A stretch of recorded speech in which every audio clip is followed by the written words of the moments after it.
Prepare to embark on a great and exciting journey, as you have chosen to be self-initiated into the sacred mysteries. The powers of the universe have been delicately rearranged to garner the synchronicities which brought you to this film. Join us as we explore an age-old science and unravel the truths behind an art which has been shrouded in secrecy until now. Alchemy is a sacred science that's been practiced for thousands of years. Many would argue it's as old as civilization itself. The word alchemy translates al, Kemet, or from Egypt, as Egypt was well known as Kemet in ancient times. Kemet means the Black Land, as Egypt was well known for this due to their highly fertile soils along the Nile. The term alchemy comes from the Arabic al-Chem, which in turn is said to come from the Egyptian Kem, meaning black, and referring to the Egyptians' own name for their country, Kemet, the Black Land. Thus the term alchemy is the origin of the term black art, though the meaning is very different than that later ascribed to this phrase. However, others say that the word comes from the Greek chemi. Considering that the Egyptians and the Greeks were in close contact for hundreds of years, and that the Greeks in fact ruled Egypt through the Ptolemaic dynasty for 300 years, and that each seriously influenced the culture of the other, the term could very well be a play on both words. The Hellenistic era, and Hellenistic Egypt in particular, was a very fertile time in the history of magic. Ancient forms of magic met and merged, creating new disciplines. Magical forms still very much in use today, such as Hermeticism and alchemy, have their origin in Hellenistic Egypt. Much of alchemy is highly misunderstood and has been kept secret in a variety of magical and fraternal organizations. The list of alchemists is known to originate with Thoth, who is widely credited for being the author of science, religion, mathematics, geometry, philosophy, medicine, and magic. Thoth is said to bring to civilization the calculations for the establishment of the heavens, stars, earth, and everything in them. In other words, matter. Compare this to how his feminine counterpart, Mot, was the force which maintained the universe, otherwise, spirit. The unification of matter and spirit became a centerpiece in alchemical thought. As the teaching spread, Thoth became known in other cultures as the Greek god Hermes. The two formally became the same as Hermes Trismegistus, of which he is currently known. This was the birth of the Hermetic tradition, and remains the same in many aspects today. One of the foundational manuscripts of alchemy is known as the Emerald Tablet, which is said to contain the secrets of the art. Many translations are available. Perhaps one of the most well-known was done by Isaac Newton. "'Tis true without lying, certain and most true. That which is below is like that which is above, and that which is above is like that which is below, to do the miracles of one only thing. And as all things have been and arose from one by the meditation of one, so all things have their birth from this one thing by adaptation. The sun is its father, the moon its mother. The wind hath carried in its belly, the earth its nurse. The father of all perfection in the whole world is here. Its force or power is entire if it be converted into earth. Separate thou the earth from the fire, the subtle from the gross, sweetly with great industry. It ascends from the earth to the heaven, and again it descends to the earth, and receives the fourth things superior and inferior. By this means you shall have the glory of the whole world, and thereby all obscurity shall fly from you. Its force is above all force, for it vanquishes every subtle thing, and penetrates every solid thing. So was the world created. From this are and do come admirable adaptations, whereof the means or process is here in this. Hence I am called Hermes Trismegistus, having the three parts of the philosophy of the whole world. That which I have said of the operation of the sun is accomplished and ended. Famous alchemists have included the likes of Pythagoras, Galileo, Da Vinci, and Isaac Newton. Newton was not only the father of physics, he tried to be the father of chemistry as well. Except back then in the 1600s, they called it alchemy. So we have to realize that science, as noble as it is, has very humble beginnings. In fact, many researchers feel very strongly about how important the teachings were and the influence alchemy has had on many of the great minds of our time. The secret teachings were known as esoteric or occult or symbolist teachings and were held to contain the secrets of the universe and the keys to great magic. Those who were allowed to receive the mysteries often went on to join a who's who of historical movers and shakers. Pythagoras, Plato, Aristotle, Galileo, Copernicus, Da Vinci, Kepler, Isaac Newton, Napoleon. They were rewarded for their pursuit of the ancient wisdom with not just knowledge, but a new way of thinking that allowed them to write their names in human history. Hermeticism and the writings from the Hermetica were held to be the Western retelling of the wisdom from the mystery schools. They contained, albeit in a degenerated form, strains of the ancient wisdom said to have been passed down from the gods. There are fragmentary Hermetic texts dating from, dates in dispute, but dating from 3rd, 2nd, 1st centuries AD, in which the language and mode of expression is ancient Greek, but the subject matter is, if not entirely, largely derived from, or actually a part of, the ancient Egyptian doctrine of the transformation of the soul. This is the basis of the Hermetic belief, and it then proliferates into those various disciplines, is practiced in one form or another throughout Islam, percolates up into Western Europe in the Italian Renaissance, and then occupies much of the minds and hearts and studies of major Renaissance figures, up to and including Isaac Newton, who actually spent much more time of his life studying alchemy and number symbolism than he did studying what would now be modern science. This is an acknowledged fact that is seldom acknowledged by modern scientists, but as a matter of fact, Newton might be called not one of the last, certainly, but one of the most eminent of the Hermeticists. The alchemist's journey is known as the Great Work and is broken down into several chemical, psychological, physiological, societal, and planetary levels. The alchemists work with what is known as the three primes, or tria prima. These are sulfur, the omnipresent spirit of life; mercury, the fluid connection between the high and the low; and salt, base matter. The four elements are also very important to the alchemist and stand as primary principles: fire, water, earth, and air. All play an integral part in the alchemist's studies. The alchemist is familiar with 7 primary metals which are ruled, influenced, or dominated by 7 planetary influences used in alchemical work. They are gold, dominated by the sun, which provides energy and life to everything in the solar system. The sun is our sense of self, our willpower, organizing ability, self-integration, energy levels, vitality, and success. The sun corresponds to the heart, spinal column, vision, and distribution of heat in the body.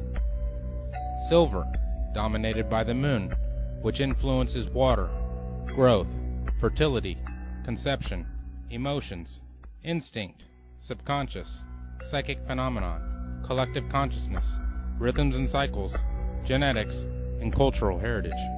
The moon corresponds to the brain, female organs, stomach, and all fluids in the body.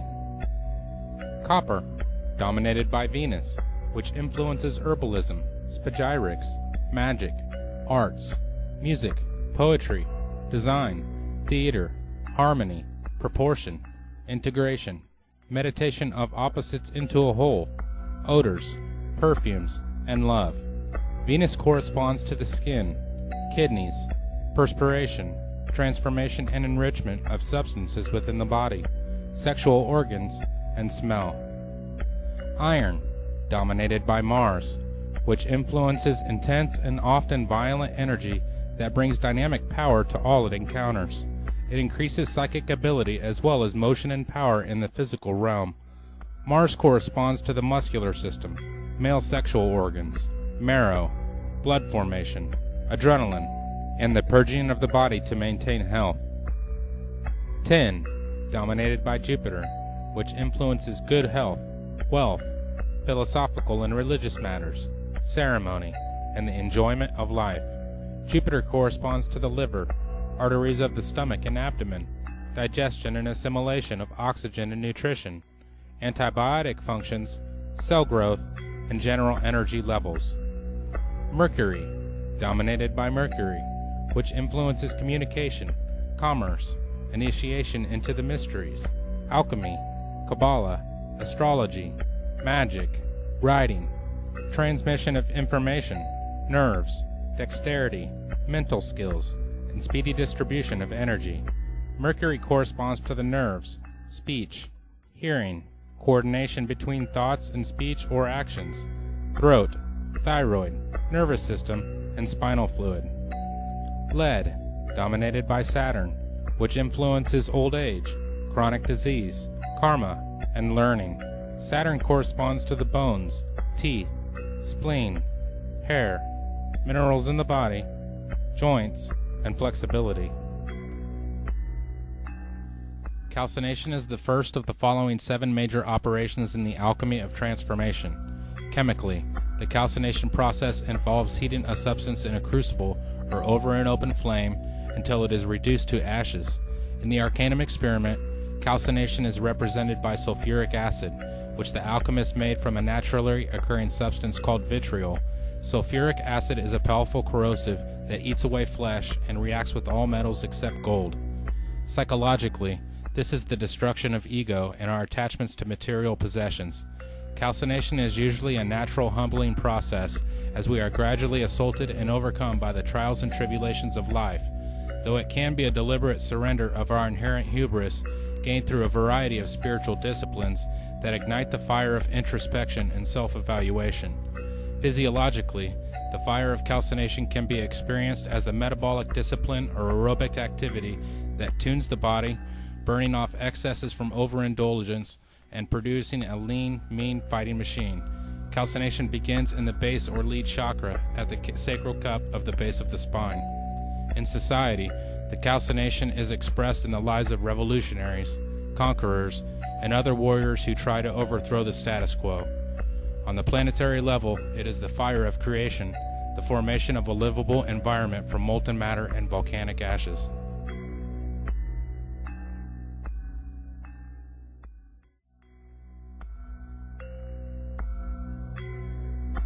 Dissolution is the second major operation in the alchemy of transformation. Chemically, it is the dissolving of the ashes from the calcination in water. In the Arcanum experiment, dissolution is represented by iron oxide or rust, which illustrates the potentially corrosive powers of water on even the hardest of metals. When processed, vitriol breaks down into sulfuric acid and iron oxide, which are the first 2 arcana or secret ingredients. The Egyptians smelted iron as far back as 1500 BCE and used iron compounds in tonics and disinfectants. Psychologically, this represents the further breaking down of the artificial structures of the psyche by total immersion in the unconscious, non-rational, feminine, or rejected parts of our minds. It is, for the most part, an unconscious process in which our conscious minds let go of control and allow the surfacing of buried material. It is the opening of the floodgates and generating new energies from the waters held back. Dissolution can be experienced as flow, the bliss of well-being, and actively engaged in creative acts without traditional prejudices, personal hang-ups, or established hierarchy getting in the way. Physiologically, dissolution is the continuance of the Kundalini experience, the opening up of energy channels in the body to recharge and elevate every single cell. Dissolution takes place in the genital or 10 chakra and involves the lungs and spleen. In society, the process of steady growth through gradual dissolution is examined by agrarian, monastic, or agricultural-based lifestyles. On the planetary level, dissolution is the great flood, the cleansing of the earth of all that is inferior. Separation is the third operation of transformation in alchemy. Chemically, it is the isolation of the components of dissolution by filtration and then discarding any ungenuine or unworthy material. In the Arcanum experiment, separation is represented by the compound sodium carbonate, which separates out of water and appears as white soda ash on dry lake beds. The oldest known deposits are in Egypt. The alchemists sometimes referred to this compound as natron, which means the common tendency in all salts to form solid bodies or precipitates. Psychologically, this is the process of rediscovery of our essence and the reclaiming of dream and visionary gold previously rejected by the masculine, rational part of our minds. It is, for the most part, a conscious process in which we review formerly hidden material and decide what to discard and what to reintegrate into our refined personality. Much of this shadowy material is things we are ashamed of or were taught to hide away by our parents, churches, and schooling. Separation is the letting go of the self-inflicted restraints to our true nature so we can shine through. Physiologically, separation is the following and controlling the breath in the body as it works with the forces of spirit and soul to give birth to new energy and physical renewal. Separation begins in the navel or iron chakra, located at the level of the solar plexus.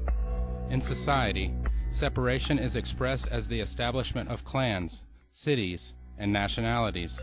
Separation on the planetary level is represented by the formation of land masses and islands from the powerful forces of air, water, earth, and fire. Conjunction is the fourth of the 7 operations of alchemy. Chemically, it is the recombination of saved elements from separation into a new substance. In the Arcanum experiment, conjunction is symbolized by a nitrate compound known as cubic saltpeter or potassium nitrate, which the alchemists called natron, or simply salt. Blue-colored natron acid, or aqua fortis, was made by mixing potassium nitrate with sulfuric acid and was used to separate silver from gold. The inert residue precipitated from the acid during the reaction, like a child being born. Psychologically, it is the empowerment of our true selves, the union of both masculine and feminine sides of our personalities into a new belief system or intuitive state of consciousness. The alchemists referred to this as the lesser stone, and after it has been achieved, the adept is able to clearly discern what needs to be done to achieve lasting enlightenment, which is the union over the self, and often synchronicities begin to occur and confirm that the alchemist is on the right track. Physiologically, conjunction is using the body's sexual energies to perform transformation. Conjunction takes place at the level of the heart or copper chakra. In society, it is the growth of crafts and technologies to master the environment. On the planetary level, conjunction occurs when primordial life forms are created from the energies of the sun or lighting. Fermentation is the 5th operation in the alchemy of transformation.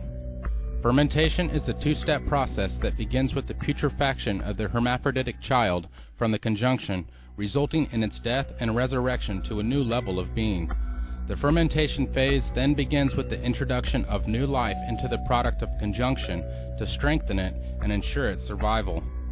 Chemically, the fermentation is the growth of a ferment bacteria in organic solutions, such as occurs in the fermenting of milk to produce curds and cheese, or in fermenting of grapes to make wine. In the Arcanum experiment, the process of fermentation is represented by a compound called liquor hepatis, which is an oily, reddish-brown mixture of ammonia and the rotten egg-smelling compound hydrogen sulfide. Egyptian alchemists made ammonia by heating camel dung in sealed containers and thought of it as kind of a refined mercury that embodied the life force. Liquor hepatis means liquor of the liver, which they believed was the seat of the soul, and the color they associated with the compound was green, the color of bile. Surprisingly, liquor hepatis exudes a wonderful fragrance, and the alchemists made a perfume of it called balsam of the soul.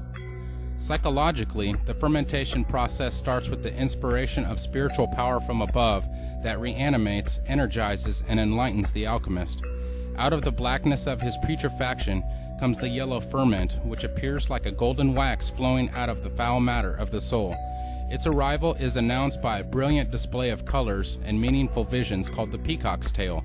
Fermentation can be achieved through various activities that include intense prayer, desire for mystical union, breakdown of the personality, transpersonal therapy, psychedelic drugs, and deep meditation. Fermentation is the living inspiration from something that is totally beyond us. Physiologically, fermentation is the rousing of living energy, chi or kundalini, in the body to heal and vivify. It is expressed as the vibratory tones and spoken truths that emerge from the throat or Mercury chakra. In society, the fermentation experience is the basis of religion, and on the planetary level, it is the evolution of life to produce higher states of consciousness.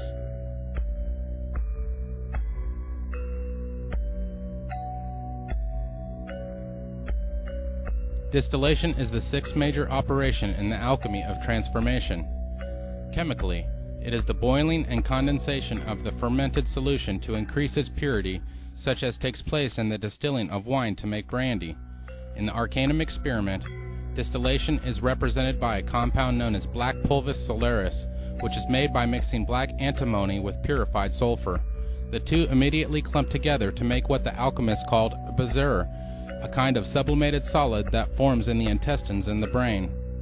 Psychologically, distillation is the agitation and sublimation of psychic forces is necessary to ensure that no impurities from the inflated ego or deeply emerged id are incorporated into the next and final stage.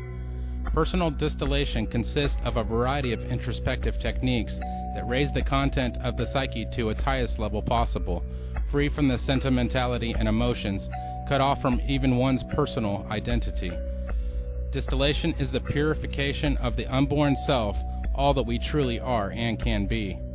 Physiologically, distillation is the raising of the life force repeatedly from the lower regions of the cauldron of the body to the brain, what Oriental alchemists called the circulation of the light, where it eventually becomes a wondrous, solidifying light of power. Distillation is said to culminate in the third eye area of the forehead at the level of the pituitary and pineal gland in the brow or silver chakra. In society, distillation is experienced as a science or objective experimentation. On the planetary level, distillation is the realization of the power of higher love as the life force from the entire planet gradually seeks to become one force in nature based on a shared vision of truth. Coagulation is the seventh and final operation of transformation in alchemy. Chemically, coagulation is the precipitation or sublimation of the purified ferment from distillation. In the Arcanum experiment, coagulation is represented by a compound called red pulvis solaris, which is a reddish-orange powder of pure sulfur mixed with a therapeutic mercury compound, red mercuric oxide. The name pulvis solaris means powder of the sun, and the alchemists believed it could instantly perfect any substance to which it was added. Psychologically, coagulation is first sensed as a new confidence that is beyond all things, though it may be experienced as a second body of golden coalesced light, a permanent vehicle of consciousness that embodies the highest aspirations and evolution of the mind. Coagulation incarnates and releases the ultimate materia of the soul, the astral body, which the alchemists also referred to as the greater or philosopher's stone. Using this magical stone, the alchemists believed that they could exist on all levels of reality. Physiologically, this stage is marked by the release of the elixir in the blood that rejuvenates the body into a perfect vessel of health. A brain ambrosia is said to be released through the interaction of light from the phallic-shaped pineal gland and matter from the vulva of the pituitary. This heavenly food, or viaticum, both nourishes and energizes the cells without any waste products being produced. These physiological and psychological processes create the second body, a body of solid light that emerges through the crown or gold chakra. In society, it is the living wisdom in which everybody exists on the same light of evolved consciousness and knowledge of truth. On a planetary level, coagulation is the return to the Garden of Eden, this time on a higher level in tune with the divine mind.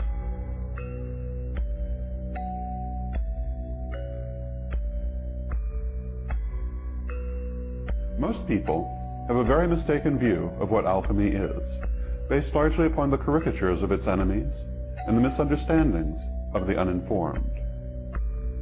The image of the alchemist, as benighted proto-chemist, vainly bent on turning lead into gold, totally misses the point of alchemical thought. It is true the Western alchemists, like their Chinese counterparts, did work with a variety of substances to try and create various elixirs and arcane effects, including the idea of transmutation of base metals. However, this was a small aspect of alchemy, and to define alchemy by this is like defining Taoism as the search for the elixir of immortality. It misses the real point altogether. In reality, alchemy was and is an advanced spiritual discipline, closely related to modern Wicca in its concepts and images. These concepts and images were presented in largely coded form so that they could be read by the unenlightened as relating to chemistry and physical operations, and by the enlightened as a system of spiritual wisdom. Thus, the true alchemist was not trying to turn ordinary lead into gold, though the casual observer might reasonably think so from how things were presented. Rather, they were striving to turn the lead of an ordinary and undeveloped consciousness into the gold of a fully realized and enlightened soul.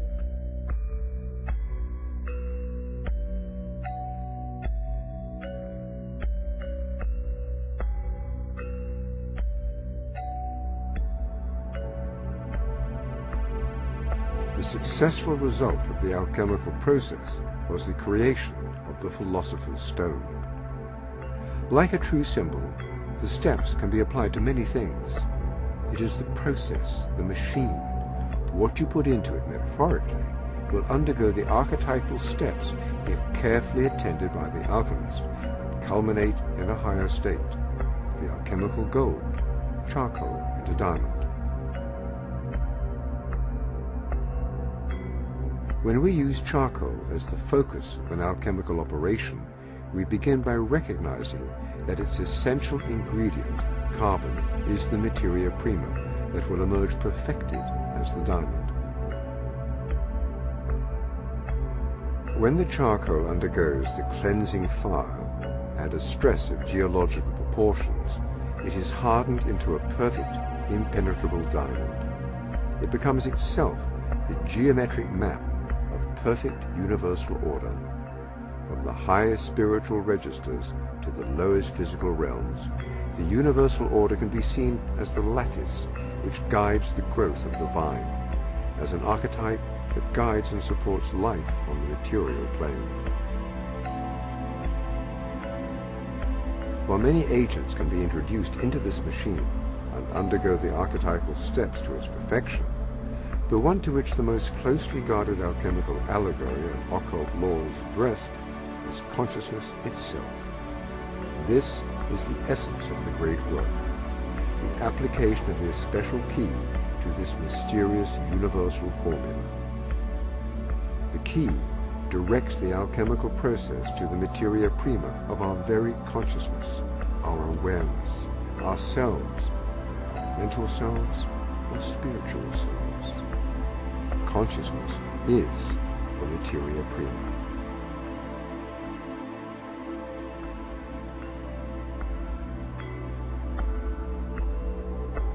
While the value of creating alchemical glass or alchemical gold may seem more obvious, one might ask, what is the benefit of applying the alchemical steps to consciousness?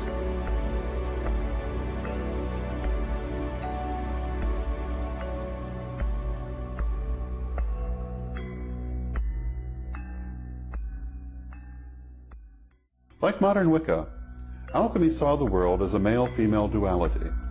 Alchemical ideas about this duality are strikingly similar to Wiccan ideas about goddess and god. The masculine polarity was thought of as red and fixed, the feminine polarity as white and volatile. The union of these two produced the physical world. The great work, or alchemical marriage, was the quest to unite and transcend this duality. It is the great work which is often mistakenly described as the quest to transmute base metals. The great work began with what is termed materia prima.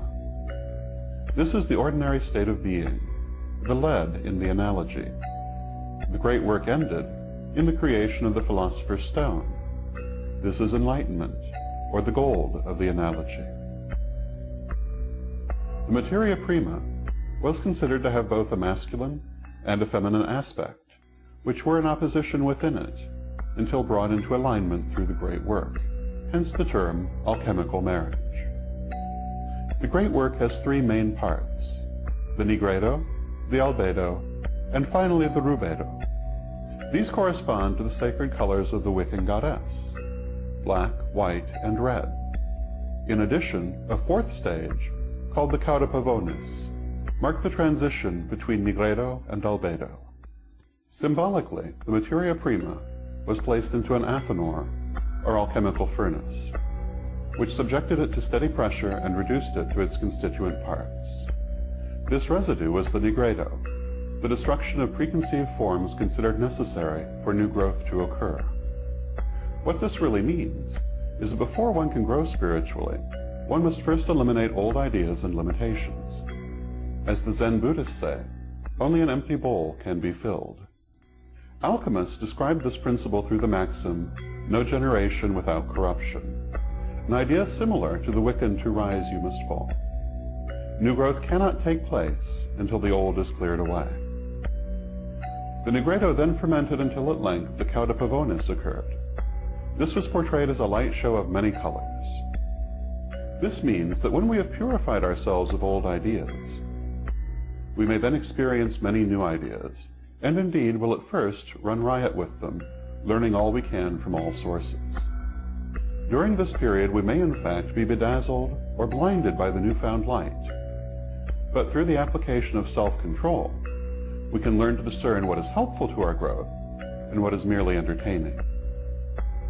After the cauda pavonis, the subject must be purified, resulting in the albedo. The albedo is a pure and receptive spiritual state. This means that after initial euphoria, a more controlled spiritual growth may unfold, elevating and expanding the consciousness. Finally, after being subjected to pressure again, the albedo becomes activated as the rubedo. What this means is that spiritual knowledge, to be valuable, must be put into practice. No matter how deep the ideas, or how great the abilities, they mean nothing if they are, as Mabel Heikerel once put it, left on a shelf to gather dust. Thus old ideas must first be transcended. Then controlled spiritual growth can lead to spiritual enlightenment, which must be put into practice to be of value. This is, of course, an oversimplification, in that it is the opposite of the alchemist's own tendency, which was to overcomplication. Like the ceremonials, alchemists phrased their writings in intentionally obscure wording, ostensibly to shield their teachings from those they considered unworthy. It also served to shield themselves from persecution by religious fanatics. Alchemists used a rich symbology that included elemental, planetary, and mineral symbolism, as well as a good dose of ancient paganism. One of the principal themes of alchemical symbolism is the union of opposites, which is expressed in many ways throughout alchemical art. Such familiar figures as the four elements, the twin dragons, and the Ouroboros, the great serpent of the universe eating its own tail, were of great importance in alchemy. The masculine principle was likened to the sun and also to sulfur, while the feminine was considered lunar and likened to Mercury. The inner fire, what we today call the eternal flame or the divine spark, was described as a salt. It is this mineral symbolism above all which has led to the idea that alchemy was entirely concerned with protochemistry operations. True, alchemists did engage in such protochemistry operations in the belief that it would shed light on their spiritual operations under the credo, as above, so below, which is a principal pillar of alchemical thought, as of modern Wiccan thought. However, it was a dilettante alchemist who misunderstood the spiritual nature of the teachings and turned instead to chemical operations, not realizing that they were a code for higher knowledge. And now we can see the big picture coming into focus. Could that spark of consciousness in us all be connected to spiritual enlightenment? And by intense focus on the development of consciousness, could alchemists truly reach these levels? Even modern science is beginning to tell us a great deal about our consciousness and its connection to the rest of the infinite universe. Our knowledge of the power of the human brain has seen great strides in recent years, and possible interactions with certain glands such as the pineal are continually being investigated with many successes. In his groundbreaking book detailing his research, Dr. Rick Strassman outlines his discoveries with the pineal gland and a substance known as dimethyltryptamine, or DMT, while administering the substance to a controlled group of volunteer patients. DMT is the most potent psychedelic known thus far, is highly illegal in nearly everywhere in the world, yet it appears to be produced naturally by our pineal gland during REM stages of sleep, deep meditation, and possibly during fetal development and near-death and death experiences. The patients also reported extremely intense spiritual experiences, many of which were frightened to a fear of death due to its intensity. Could this be the sacred and mysterious, divine nectar-like substance produced in the brain during the latter levels of spiritual enlightenment, as described by the alchemists? These questions have profound implications, as much of this knowledge has been occult or secret, found only in magical and hermetic societies. Millions of Hindus bathe where the sacred Ganges and Juma rivers meet. The scriptures tell how the divine nectar, which is said to confer immortality and everlasting bliss, was once spilled into the rivers during an epic fight between the demons and the gods. They believed that from their scriptured legends, they might be able to thereby speed their way to nirvana and be spared the pain of countless rebirths in man's universe. Amazingly, this appears to be a universal aspiration of the alchemist as well. Many say this substance occurs as the activation of the Ajna chakra, or third eye, takes place. This is where the sun and the moon, the masculine and feminine, right and left brain become balanced and synergistic. This makes sense scientifically, where the brainwave patterns of each hemisphere could create a magnetic field by this balance in the exact location of the pineal, located within the hypothalamus in the center of the brain. Within nearly every culture that has existed, there is a reference to the activation of the third eye, or Ajna chakra. This is no coincidence, but rather something that even science should be inclined to research due to its statistical probability alone. In actuality, there is quite a bit of substantiated evidence of this sacred science being all that it's described as, and more, when one has the keys to its meaning and applies it diligently to their life. Should alchemy continue to be unknown and hidden within the areas such as the Vatican and secret societies who wish to withhold it from mankind?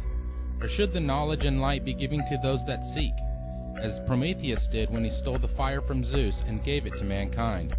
This is the story of Eden, which tells us of a God that wants mankind to continue just tending to the garden, not to have a consciousness, not to have spirituality, not to be like him.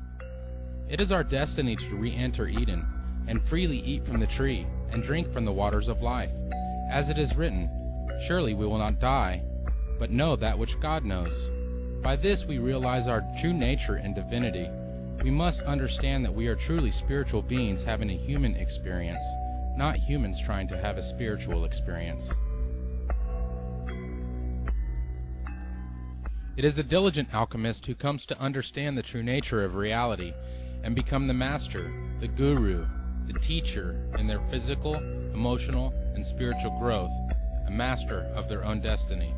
So what happened to the spiritual aspects of alchemy when modern chemistry and physics became common knowledge of that which concerns matter, following the works of Isaac Newton? Much of the interest in psychological and spiritual aspects of alchemy were nearly forgotten in modern science until the work of Carl Jung, who revolutionized psychology by exposing the relationships between alchemy, Platonism, and modern psychology techniques. In fact, he believed, much according to the credo, as above, so below, that one could be understood by understanding the other. I was always looking for something in between, you know, something that linked that remote past with the present moment. And I found, to my amazement, it is alchemy. It is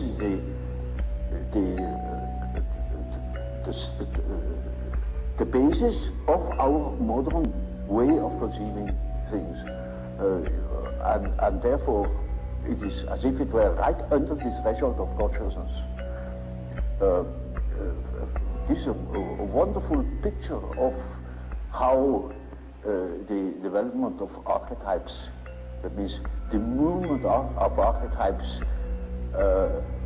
looks when you look upon them as if from above, maybe from today you look back into the past and you see how the present moment has evolved out of the past. And we can construct or even predict.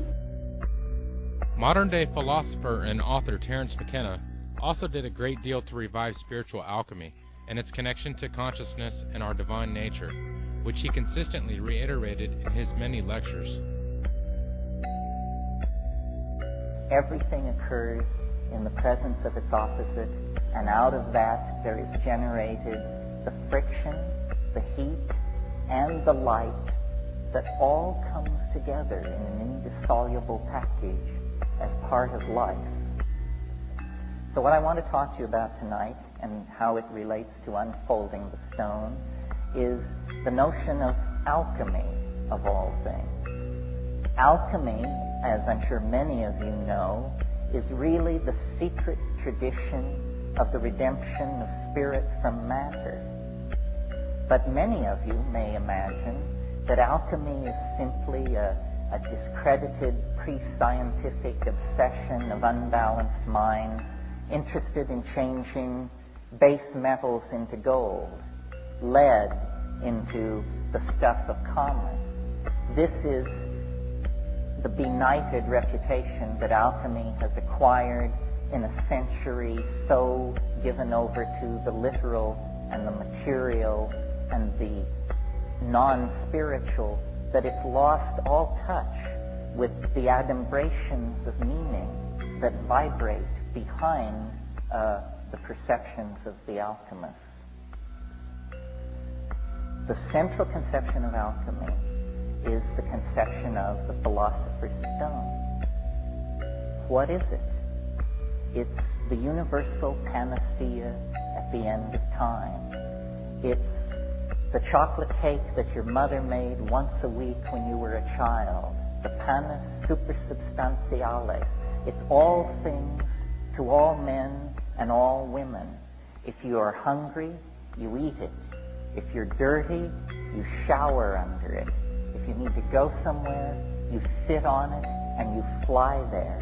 If you have a question, it answers it. It's something that the human mind senses in itself and related to, invoked, worshipped over centuries before the slow rise of the patriarchy and rationalism and materialism turned it into a myth, a fairy tale. It is not a myth or a fairy tale. It is the burning primary reality that lies behind the dross of appearances. Alchemy is based on a philosophy called Hermeticism that was developed in the 1st and 2nd centuries by Gnostic thinkers, Greeks, Jews, people inside the Roman Empire as it was beginning to show the first signs of degradation and decay, who felt a profound disaffection with their world, a disaffection that on the scale of those times was as profound as our own existential disaffection.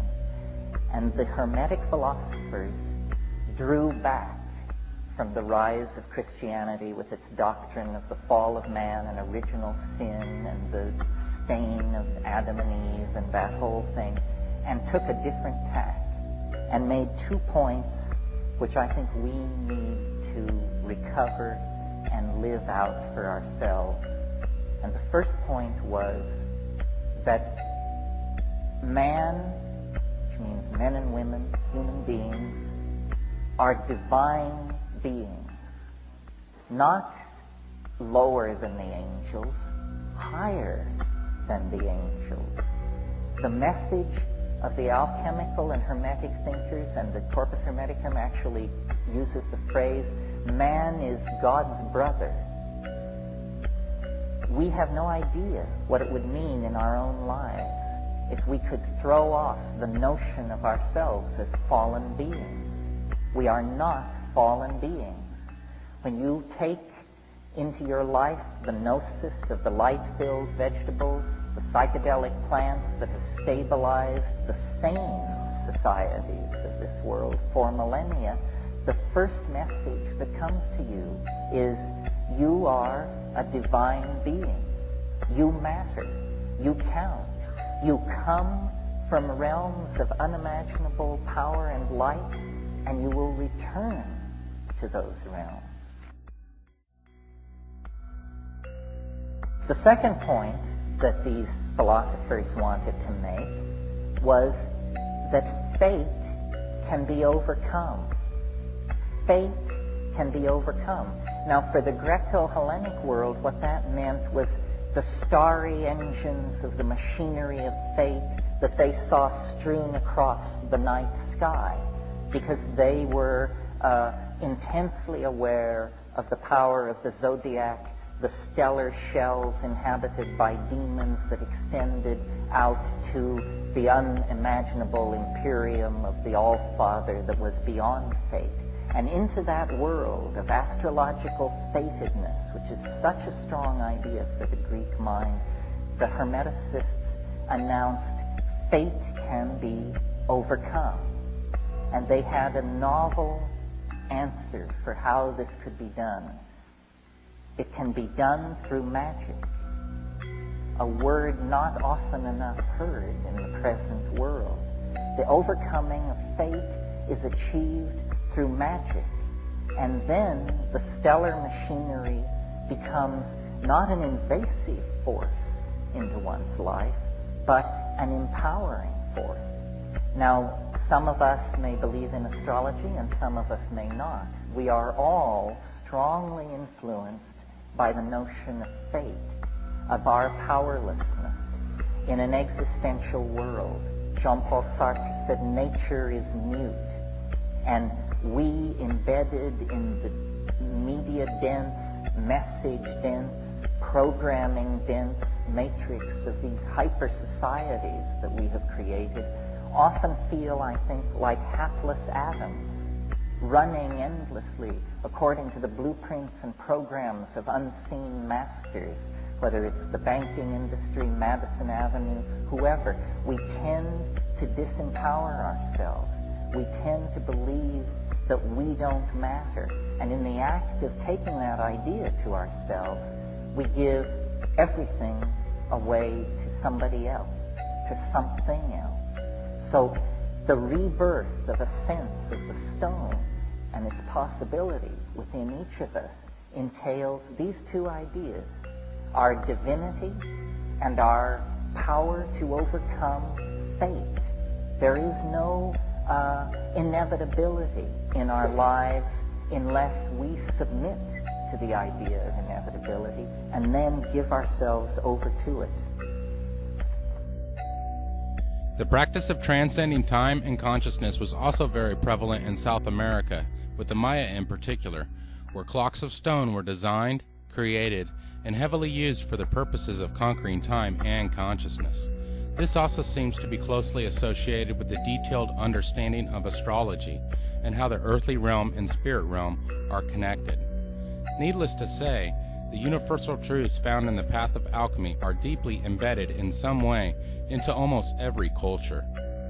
Many say that this information presented to you here should not be told to those who aren't chosen, so to speak, or initiated into a fraternal order which guards it and holds it over the heads of its members, feeding them a diluted version, a little here and a little there. However, this is a crumbling ideology, and it is our belief that we are all chosen, and many of us simply have yet to realize our universal calling. In later films, we will discuss this and a variety of other subjects in more detail as to the history and practical application in these areas. We hope that you have enjoyed this film and that it has cleared up some of the misconceptions about this very sacred science, the great work, and alchemy, Sacred Secrets Revealed.